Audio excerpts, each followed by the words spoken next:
Welcome everybody.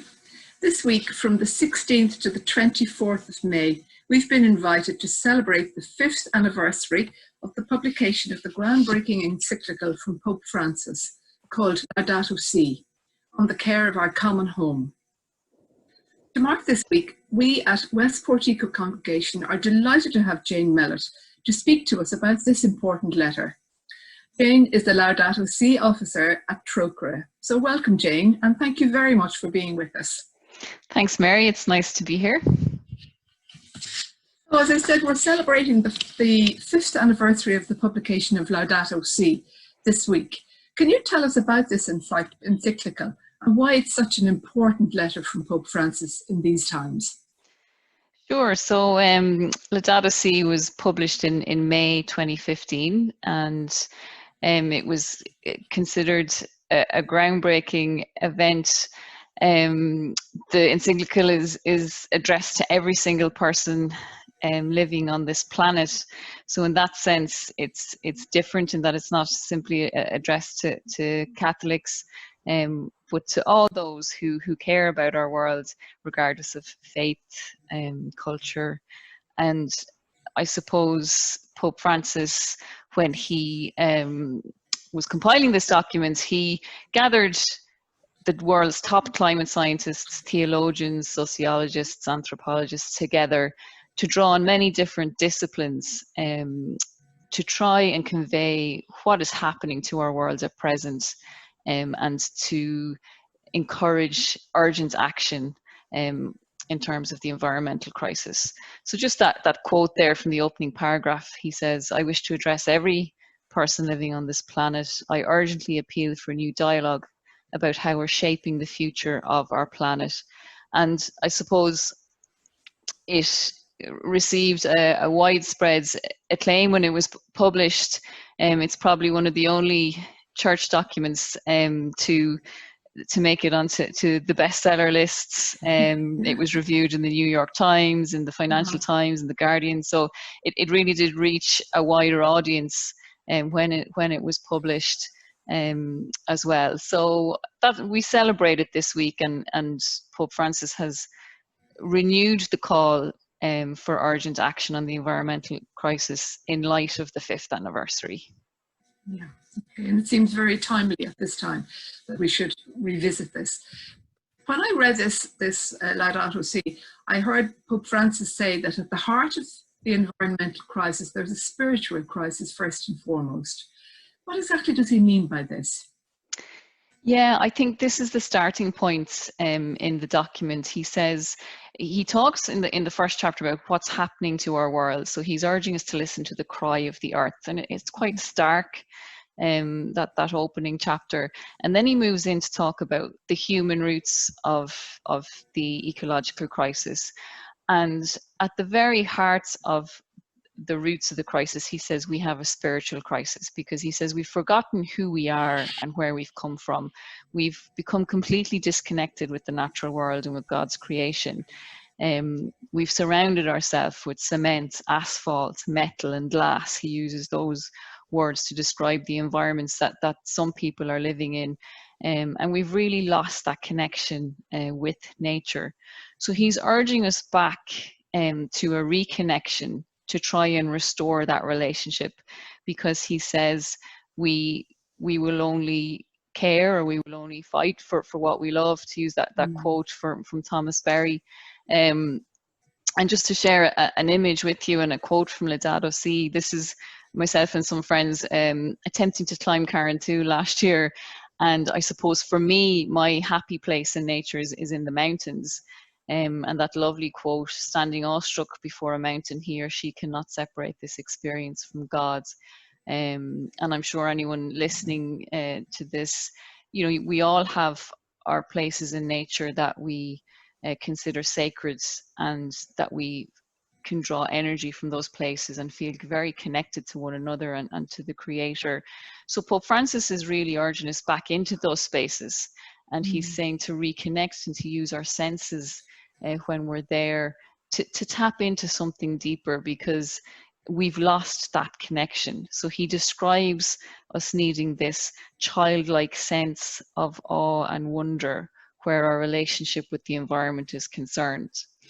And just to share another quote, he says, "The divine and the human meet in the slightest detail in the seamless garments of God's creation, in the last speck of dust of our planet."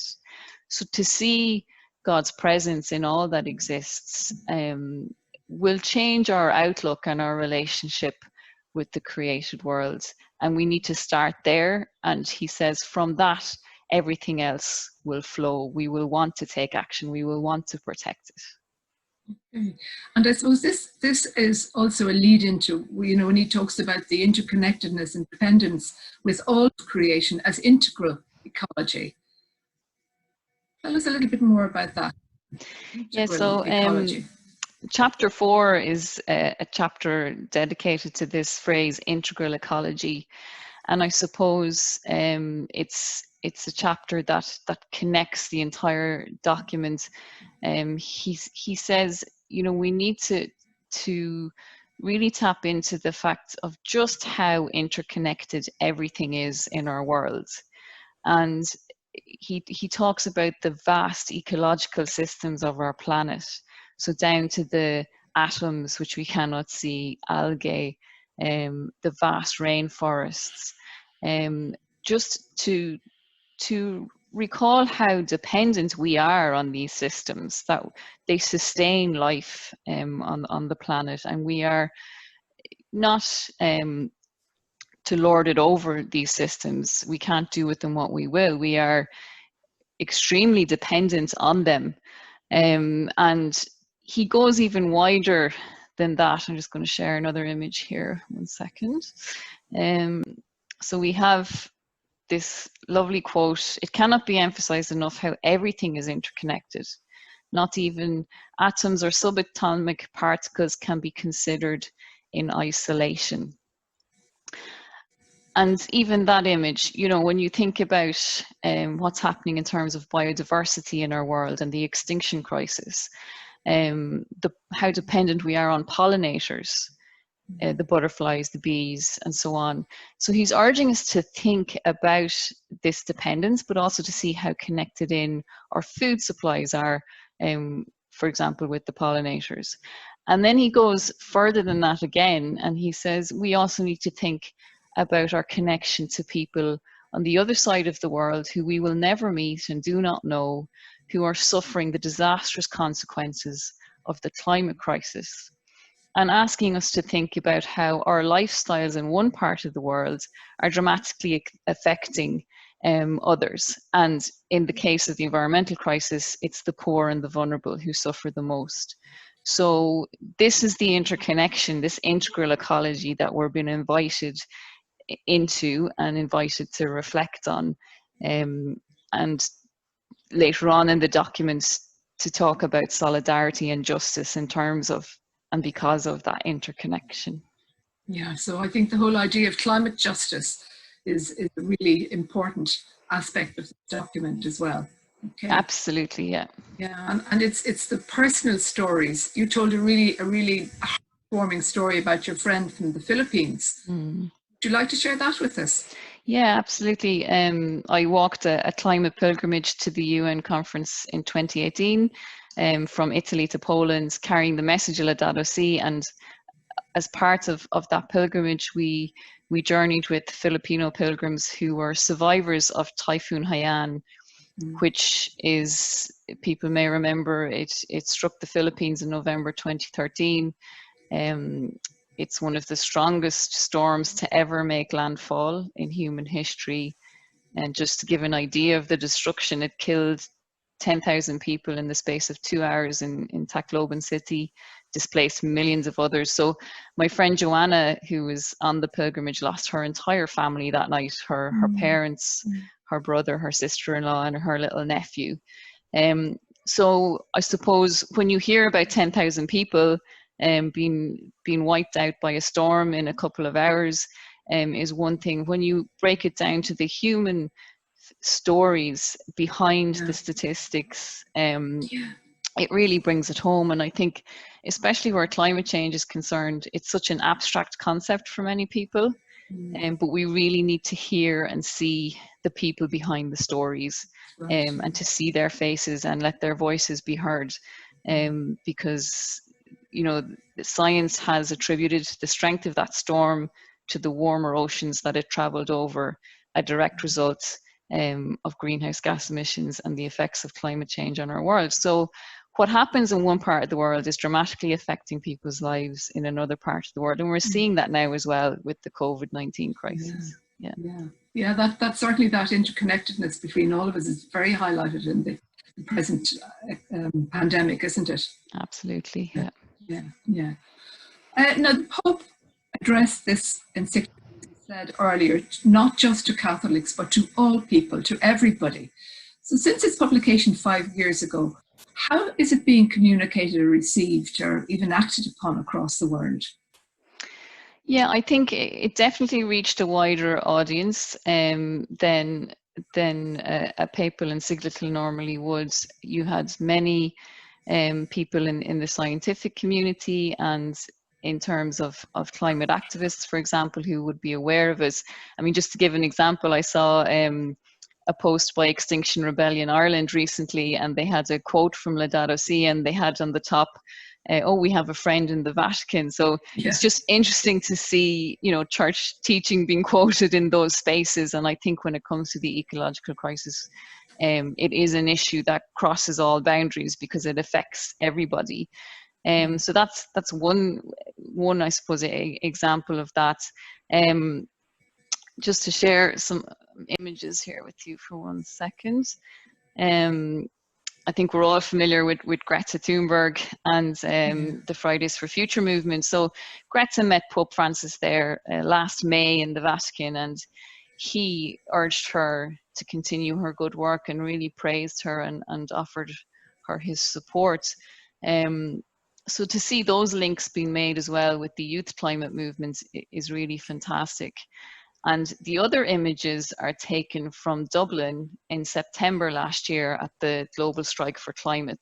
And you'll see the Laudato Si globe in the middle of it all, bobbing along. And, that globe was sponsored by the Redemptorists for the World Meeting of Families. And we put it to good use that day. It appeared in many news reports and papers. And it says across it, live Laudato Si, our common home. So, I suppose Laudato Si has been brought into these spaces with an inspirational message and a spirituality to offer, especially to young people on climate. And just that bottom image as well there, Faiths for Climate Action. We had a very powerful moment before the protest where we prayed up at the Famine Memorial with different faith groups from across the city. And we read together quotes from the scriptures of the different traditions, and they all carrying the same message around care for Mother Earth. So I suppose, Laudato Si is crossing boundaries and bringing people together in a different way in these spaces, which is really positive. It's heartwarming to actually think of that there are no borders, there are no boundaries for our Earth. But how are the churches spreading the message of Laudato Si within their congregations? Lots of different ways. I mean, just to highlight a few of them, I think, your own work in Eco-Congregation is so vital and work that was being done before Laudato Si, but I understand from Eco-Congregation that in the last year or two, there has been a huge uptake in parishes applying for the Eco Parish Awards. And that's fantastic. It's the green flag for schools. This is the Eco Parish Award for parishes, and giving parishes practical things to do with a goal in sight. And so I think that has grown hugely across the country. And then you have the Climate Justice Candle again from Eco-Congregation Ireland, and that candle, is there's huge demand. I think there had to be a few more candles made available to reach the demand of the pilgrimage that candle makes around the country, visiting parishes as well. But in my own work with Trócaire, I suppose I've noticed things like the season of creation in September. We had huge demands for outreach during that time last year. I think we spoke at over 30 events, which had not happened before. So it really shows a growing interest and a growing concern about this issue, and faith communities are saying, how can we live Laudato Si? What can we do? And just to share one last example, in March this year, just before the COVID-19 crisis, we had a wonderful conference in Carlow, hosted by Trócaire and Kildare, Loughlin, Austrian Ferns Diocese. And over 220 people attended that day. And they really, it was a day where we came together to talk about solutions and how to live Laudato Si. So we had lots of information there about how a parish can look at its energy use in its buildings, how can they get involved with the youth climate movement, with different organizations, how can they incorporate liturgy, Laudato Si into their liturgy and prayer times. So there was really a great sense of hope and passion on that day, and we hope to, please God, when this crisis passes, that we can replicate that conference around the country. And so these are all signs of a Laudato Si movement in Ireland that is growing, I feel. Yeah, that's great. Yes, and just to say, with regard to eco-congregations, we have a very active group here in Westport, and we're always delighted to have new members come along if anybody wants to come and join us.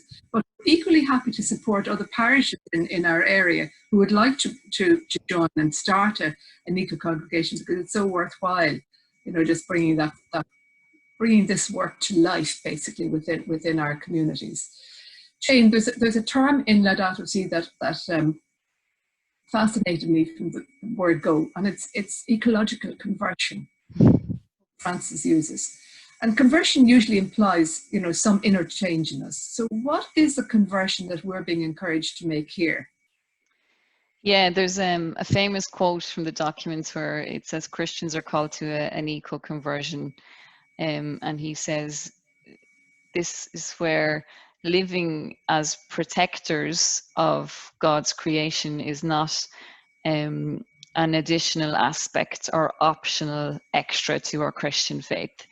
So I think what he's saying there is, maybe in the past people felt that care for the earth was one issue amongst many others, and we'll get to that when everything else is sorted. Or for decades many people have been working on eco-theology and so forth in the church. But what Pope Francis is saying now is this eco-conversion is really calling us to a change of hearts, and to see care for the earth as an integral part of everything we do.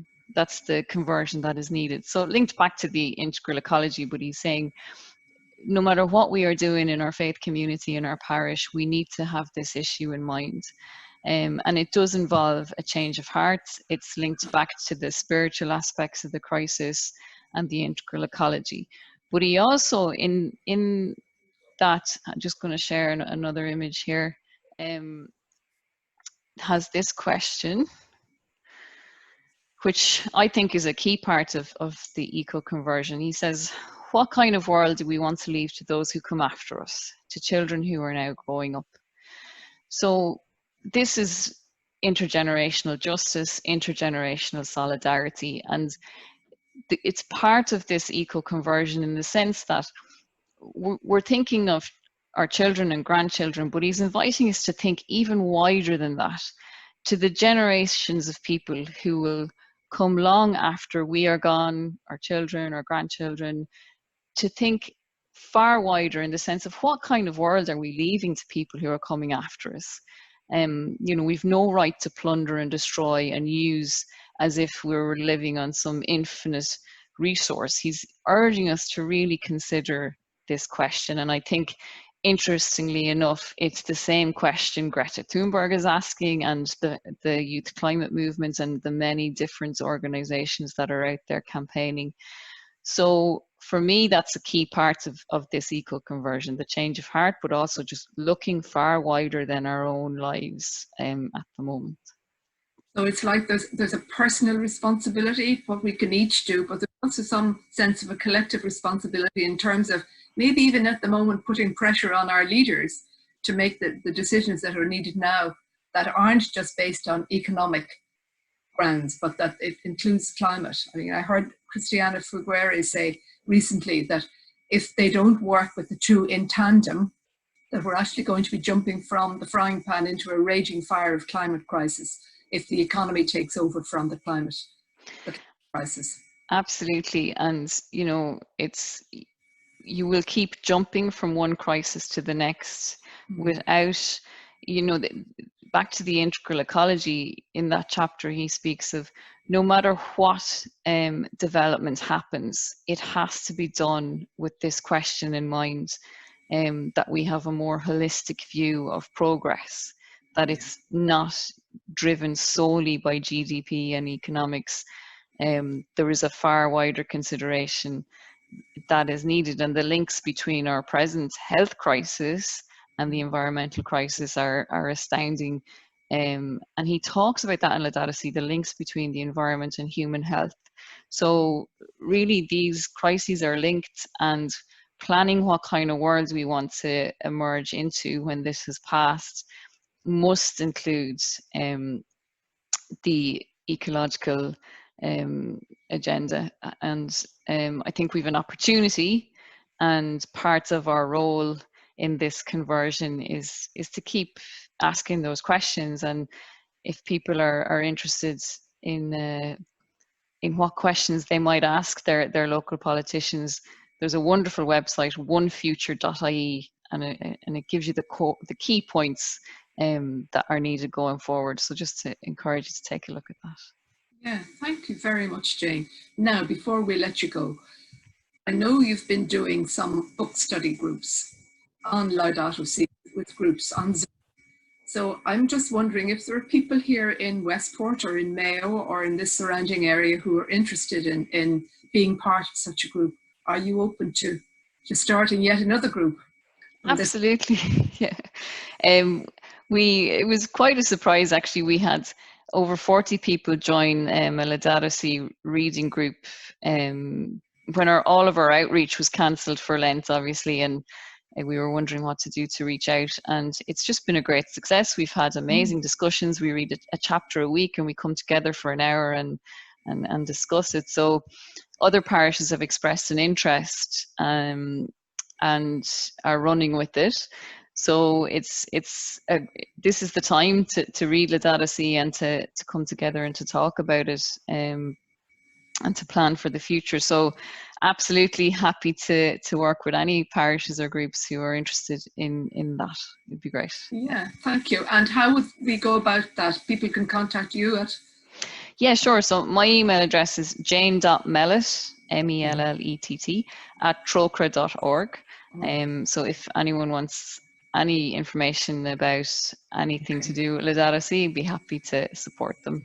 Great. Or they can contact us at Westport Eco-Congregation .com, I think it is. Anyway, so that's great, Jane. Thank you very much for sharing all your enthusiasm for this document with us. And we're going to leave everybody now, and hopefully we will see you in Westport in September. Yeah, I'd be happy to come, please, God. Again during the season of creation. That would be great. And we're going to leave you now with a beautiful prayer for the earth from Laudato Si, which is sung by Hassan Clapper and Brother Al, OFM. Thank you, Jane. Thank you very much.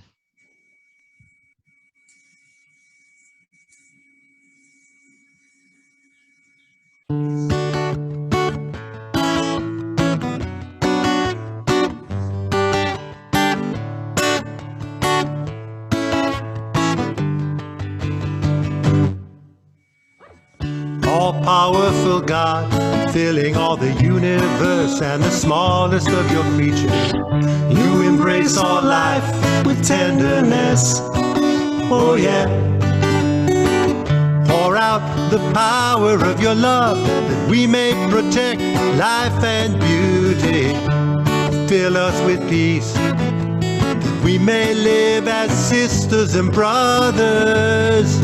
We thank you, oh, we thank you, oh, we thank you for being with us every day. Hey, hey, we thank you, oh, we thank you, oh, we thank you for being with us in every way.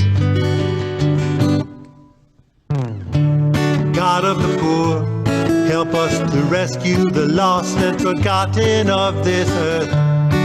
So precious in your eyes, oh yeah. Bring healing to our lives and we'll protect the world from all this confusion. Touch the hearts of those who look only for gain at the expense of the earth. We thank you, oh, we thank you, oh, we thank you for being with us every day.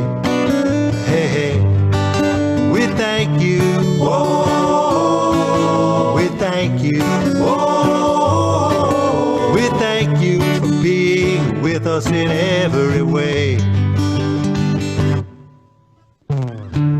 Teach us, oh God, to discover the worth of each and everything, to be filled with awe and contemplation, oh yeah.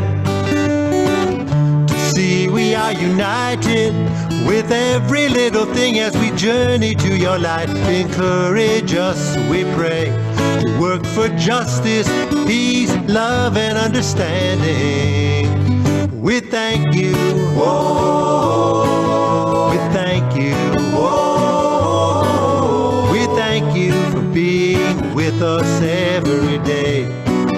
Hey, hey, we thank you, oh, we thank you, oh, we thank you for being with us in every way.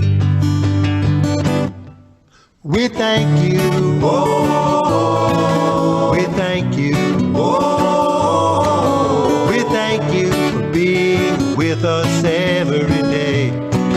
Hey, hey, we thank you, oh, we thank you, oh, we thank you for being with us in every way.